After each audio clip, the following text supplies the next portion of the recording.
Yesterday was Super Tuesday, which is the day where we find out a lot of things, but mostly we find out how many touch screens CNN can fit in their studio. It's a lot. It's a lot. But it was a critical Super Tuesday for the Republican Party. Donald Trump won 7 states, Ted Cruz won 3 states, and Marco Rubio won a highly coveted participation certificate. Participation certificates. Otherwise known as Minnesota.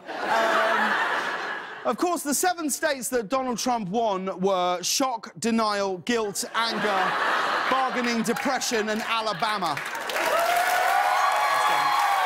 But, it seems incredible, but an analysis of Google shows that searches related to the phrase, "How can I move to Canada?" spiked last night by 350%. Honestly, truly, like, typical. Americans always threaten to move to Canada when a reality show host endorsed by the KKK becomes the Republican nominee. But it's true, a lot of Americans are considering a life in Canada because of the fear of a Trump presidency. And experts say that those numbers could triple once Americans find out that Canadians put gravy on their fries. But so many Americans researched the process for migrating to Canada that this morning, Canada's own immigration site was experiencing technical difficulties, right? Completely true. Now, look, if Canada's website stays down, right, I can get some of you into England. Some of you. No, only some of you.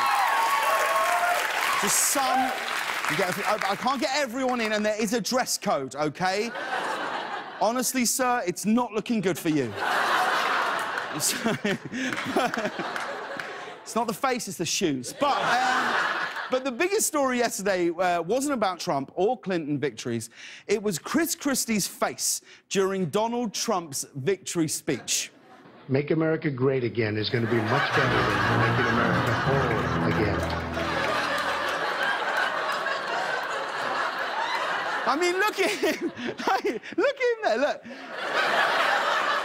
He looks like he had amnesia for a week and just remembered who Donald Trump was. But I haven't seen a person on television look that uncomfortable standing next to someone since this. The destruction of the spirit of the people of southern Louisiana and Mississippi may end up being the most tragic loss of all. George Bush doesn't care about black people.